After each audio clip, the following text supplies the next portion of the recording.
Hello বন্ধুরা, আমার এই ইউটিউব চ্যানেল এবং ফেসবুক পেজ সিভিল এমএইচপিকেতে সকলকে সুস্বাগতম। বন্ধুরা, এর আগের ভিডিওতে আমি তোমাদের ক্লাস 10 চ্যাপ্টার 2 সরল সুদ থেকে কোয়েশ্চেন নম্বর 13 সলভ করে দিয়েছি। এই পর্যন্ত আমি তোমাদের ক্লাস 10 চ্যাপ্টার 2 সরল সুদ থেকে 1 টু কোয়েশ্চেন নম্বর 13 অবধি সলভ করে দিয়েছি। তো তোমরা যারা এখনো পর্যন্ত ওই ভিডিওগুলি দেখোনি, তোমরা প্রথমে ওই ভিডিওগুলি দেখে নেবে। আশা করি তোমাদের প্রতিটা অঙ্ক, প্রতিটা সরল সুদের যতগুলো অঙ্ক করিয়ে দিয়েছি প্রত্যেকটা অঙ্ক তোমরা বুঝতে পারবে। আর যদি কোথাও তোমাদের অসুবিধা হয় তো তোমরা ইনবক্সে কমেন্ট করবে, আমি পুনরায় তোমাদের বুঝিয়ে দেওয়ার চেষ্টা করব। তো চলো, আমি তোমাদের আজকে কোয়েশ্চেন নম্বর 14 সলভ করব। তো যারা আমার এই ইউটিউব চ্যানেল এবং ফেসবুক পেজে নতুন এসেছো, তারা শুধু একা নয়, সকলকে দেখার সুযোগ করে দেওয়ার জন্য এই ভিডিওটিকে বা এই ভিডিওগুলিকে তোমাদের সরল সুদ চ্যাপ্টার 2 থেকে যতগুলো ভিডিও আপলোড করা হয়েছে, তোমরা প্রতিটা ভিডিও তুমি নিজেও দেখো এবং সকলকে দেখার সুযোগ করে দাও। তার জন্য তোমরা বেশি বেশি এই ভিডিওটিকে বা এই ভিডিওগুলিকে শেয়ার করবে, সাবস্ক্রাইব করবে। শুধু তুমি একা না, তোমার বন্ধুদেরও দেখার সুযোগ করে দাও এবং তোমার বন্ধুদেরও শেয়ার করতে বলো, সাবস্ক্রাইব করতে বলো এবং সাথে নোটিফিকেশনটা অন করে দাও, যাতে আমি যে কোনো ভিডিও আপলোড করি না কেন প্রথমে নোটিফিকেশন তোমরা পাও। তো চলো আমরা গল্পের মতো করে এই কোয়েশ্চেন নম্বর 14টাকে সলভ করে ফেলি। দেখো, মজার বিষয়, দেখো দুজন বন্ধু আছে। কে বলছে একই সময় অমল রায় ব্যাংকে এবং পশুপতি ঘোষ পোস্ট অফিসে 2000 টাকা করে জমা রাখেন। ভালো কথা, 2000 টাকা করে জমা রাখছে, খুব ভালো কথা। এবার বলছে 3 বছর পর তারা সুদ সহ 2360 টাকা আর 2480 টাকা ফেরত পান। সুদ সহ কত বছর পর? 3 বছর পর। এবার চলো, ব্যাংক ও পোস্ট অফিসের বার্ষিক শতকরা সরল সুদের হারের অনুপাত কত হবে তা হিসাব করে লিখি। এবার দেখো, আমাদের কত টাকা জমা রেখেছিল আসল আমরা জানি, কত টাকা? 2000 টাকা, তাই তো? এবার 3 বছর পর কত টাকা করে পেয়েছে? অমল রায় পেয়েছে 2360 টাকা আর পশুপতি পেয়েছে 2480 টাকা। তাহলে কত টাকা করে বেশি পেয়েছে? 2000 টাকা রেখেছিল, পেয়েছে 2360 টাকা, মানে 360 টাকা বেশি পেয়েছে। 2000 টাকা পশুপতিও রেখেছিল, পেয়েছে 2480 টাকা, মানে 480 টাকা বেশি পেয়েছে। এর মানে কি? আমরা মূলধনে রেখেছিলাম 200 টাকা, যেটা অ্যাসেস্ট আমরা আসলে রেখেছি 2000 টাকা। 2000 টাকা রাখার পর আমি 2360 টাকা 2460 টাকা পাচ্ছি, মানে 360 টাকা আর 460 টাকা করে বেশি পাচ্ছে। তার মানে কি, আমি 3 বছর পর 360 টাকা কেন বেশি পাচ্ছি? সেটা সুদ পাচ্ছে। 480 টাকা কেন বেশি পাচ্ছে? সেটা সুদ পাচ্ছে। কিন্তু তারা যে জমা রেখেছে সেটা আমাদের খুলে বলছে না, যে কত পার্সেন্টেজে জমা রেখেছে সেটা খুলে বলছে না। কিন্তু আমরা যেহেতু আসল আর সুদাসল, সুদ সহ মানে কি সুদ আসল পেয়ে গেছি, সেখান থেকে অবশ্যই সুদ বের করতে পারবো। আসল পেয়ে গেছি, আর কি কত বছরের জন্য? 3 বছর পর, তার মানে সময়টাও পেয়ে যাচ্ছে। তাহলে দেখো, আমাদের এই চ্যাপ্টারে যে আমরা ফর্মুলা ইউজ করি কি, PTR by 100, I is equal to PTR by 100। তবে দেখো, I is equal to PTR by 100। দেখো, সুদ পেয়ে যাচ্ছি, P পেয়ে যাচ্ছি, T পেয়ে যাচ্ছি, তবে আমরা ইজিলি আর বের করতে পারবো। কিন্তু শর্ত আছে। কি শর্ত আছে? শর্ত বলেছে অমল রায় আর পশুপতি তাদের যে সরল সুদ, মানে অবশ্যই আমরা এখানে বুঝতে পারছি যে অমল রায় সুদ সহ যে টাকা, মানে আসল আর সুদ যে টাকা পাচ্ছে 2360 টাকা, সেখানে 2000 টাকা রেখে পশুপতি আবার পাচ্ছে 2480 টাকা। তার মানে আমরা দেখে নিতে পারছি যে অমল রায় 2000 টাকা রেখেছে, দুজনে 2000 টাকা রাখার পরেও পশুপতি অমল রায়ের থেকে সুদ সহ কিছু টাকা বেশি পাচ্ছে। তার মানে এখানে আমরা অবশ্যই ক্লিয়ার হয়ে গেলাম যে অমল রায় যতই পার্সেন্ট রাখুক না কেন, পশুপতি তার থেকে বেশি পার্সেন্টে রেখেছে, তার জন্যই সুদ সহ বেশি টাকা সে পাচ্ছে। এটা একটা ক্লিয়ার হলো।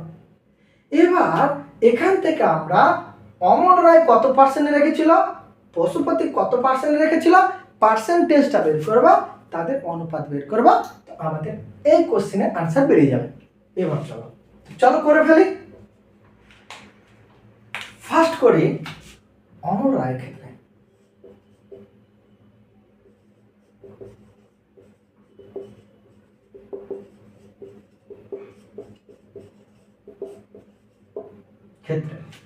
অমল রায়ের ক্ষেত্রে অমল রায় আবার কোথায় রেখেছে, ব্যাংকে রেখেছে, তার জন্য আমি ব্র্যাকেটে লিখে দিচ্ছি ব্যাংক। এবার চলো অমল রায়ের ক্ষেত্রে আমরা আসল কত পাচ্ছি, আসল সেম, আসল পি সমান 2000 টাকা। সেম দেখো আমরা পি পেয়ে গেছি, সময় কত, সময় পি সমান কত 3 বছর। এবার চলো এখানে সুদ সহ দেওয়া আছে, কত পেয়েছে, কে পেয়েছে, অমর পেয়েছে, ব্যাংকের ক্ষেত্রে পেয়েছে, কত টাকা পেয়েছে 2360 টাকা। তো আমরা লিখতে পারি না সুদ আসল, সুদ সহ মানে সুদ আসল, সুদ আসল কত টাকা 2360 টাকা, তাই তো। এক্ষেত্রে আমরা বের করতে পারি অর্থাৎ সুদ সমান আমরা কি ফর্মুলা জানি, আসল সুদ সমান সুদাসল, সুদাসল মাইনাস আসল। এবার দেখো সুদাসল মাইনাস আসল আমরা কি এটা সমান কি লিখতে পারি, সুদ সমান, আমি লিখে দিই সুদ সমান সুদাসল মাইনাস আসল। চলো আমি এখানেই লিখে দিচ্ছি, আমরা সুদাসল কত পেয়েছি, সুদ সহ কত পেয়েছি 2360 টাকা, আসল কত পেয়েছি 2000 টাকা। তবে আমি সুদ কত পাচ্ছি 360 টাকা। হলো। এবার চলো আমি আসল পেয়ে গেছি, সময় পেয়ে গেছি, সুদ পেয়ে গেলাম।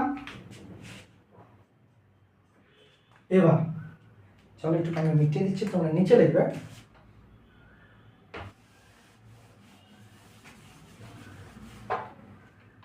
ধরি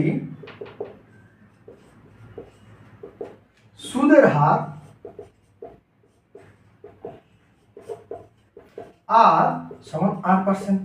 এবার দেখো আমি আসল পেলাম 2000 টাকা, সময় পেয়েছি 3 বছর, সুদাসল পেয়েছি 360 টাকা, সুদ পেলাম কত 360 টাকা।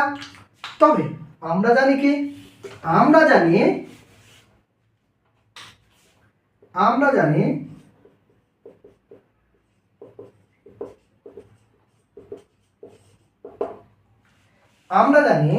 সুদ আই সমান PTR বাই 100।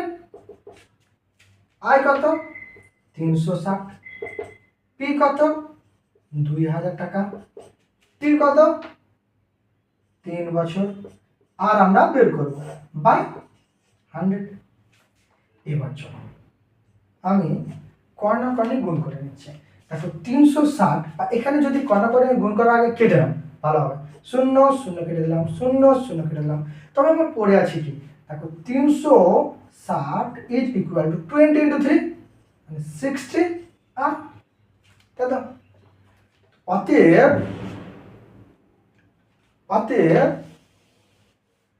আমরা লিখতে পারি না আর ইজ ইকুয়াল টু 360 বাই 60 আর 60। দেখো সে 0 0 কেটে গেল। তবে আমার পড়ে আছে কি 6 6 6 কে 6 6 6 36 6%। তবে দেখো আমার অমল রায়ের ক্ষেত্রে ব্যাংকের ক্ষেত্রে কত পার্সেন্ট সুদ পেলাম, 8% সুদ পেলাম, 8 সমান কত 6% পেলাম। এবার চলো তবে আমি পশুপাতের ক্ষেত্রে বের করে নিই।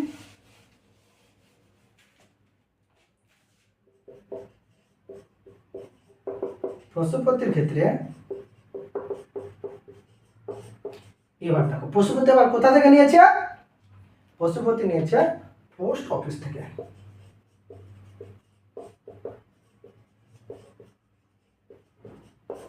এবার চলো সেম আসল কত, আসল পি সমান 2000 টাকা, তাই তো? সময় কত, সময় টি সমান হচ্ছে 3 বছর। হলো সেম অ্যাজ সুদ আসল কত, 2480। সুদ আসল সমান কত, 2480 টাকা। তবে এখান থেকে আমরা সুদ বের করতে পারি, অর্থাৎ সুদ সমান, আমি আর লিখছি না, দেখো সুদ সমান আমরা সুদ আসল মাইনাস আসল লিখতে পারি। সুদ আসল কত, 2480 মাইনাস 2000 সমান কত, 480 টাকা। এটা কি পাচ্ছি আমি, এটা আমি পেয়ে যাচ্ছে সুদ। এবার চলো তবে আমি ধরে ফেলি, এর নিচে লিখবে তোমরা, ধরি সুদের হার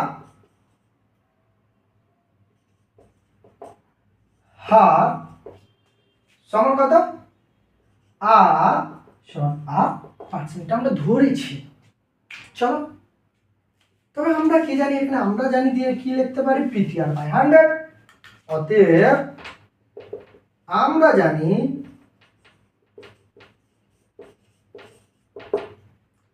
জানি সুদ আই সমান পিটিআর বাই 100।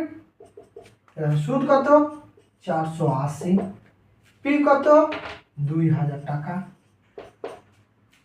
2000 টাকা, টি কত, 3 বছর, আর সমান 8% বাই 100। এবার চলো শূন্য শূন্য কেটে গেল, শূন্য শূন্য কেটে গেল, তবে আমি পড়ে আছি কি, 480 ইজ ইকুয়াল টু 3 × 60 আর, তাই তো?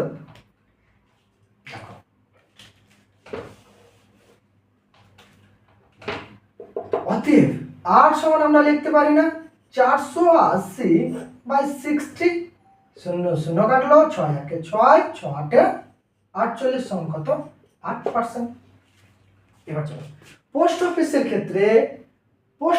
ক্ষেত্রে পশুপাতি ঘোষের জন্য কত টাকা সুদ পেলাম, সুদের হার পেলাম 8%। আর অমল রায় কত পার্সেন্ট পেয়েছিল, 6%। তবে এবার বলেছি দেখো যে ব্যাংক ও পোস্ট অফিসে বার্ষিক শতকরা সুদের হারের অনুপাত কত হিসাবে লিখি, অথবা আমরা লিখতে পারি, অতএব আমরা লিখতে পারি না যে অতএব ব্যাংক ও পোস্ট অফিসের বার্ষিক শতকরা সরল সুদের হারের অনুপাত হলো 6:8%, তাই তো? এবার চলো 6%, দেখো 3 দিয়ে 6 মানে আমরা কত লিখতে পারি, 3%, কেটে যাচ্ছে, 2 দিয়ে যাচ্ছে, 3 দিয়ে 6, 4 দিয়ে 8, তবে আমরা কত অনুপাত হলো, কত অনুপাত পাচ্ছি, 3:4, 3:4। তো চলো বন্ধুরা, তোমরা এইভাবে আমার প্রতিটা ভিডিও দেখবে এবং প্রতিটা অঙ্ক জলের মতো করে বুঝে নেওয়ার চেষ্টা করবে। যদি কোথাও তোমরা বুঝতে না পারো তবে আমাকে ইনবক্সে মেসেজ করবে। আমি তোমাদের, আমার টাইমের অভাব আমি মানছি, তবুও তোমাদের জন্য আমি টাইম দেওয়ার চেষ্টা করব। এমনকি যদি তোমাদের কোথাও অসুবিধা হয় তো আমাকে আমার ইনবক্সে মেসেজ করবে, আমি নাম্বার দেবো, ডাইরেক্ট কল করে আমার সাথে কথা বলে নেবে, আমি তোমাদের বুঝিয়ে দেবো। 10 মিনিট হোক 5 মিনিটের জন্য আমি বুঝিয়ে দেবো। তো চলো বন্ধুরা, এই পর্যন্ত আজকে থাক, নেক্সট ভিডিওতে তোমাদের জন্য নিয়ে আসবো কোশ্চেন নম্বর 50।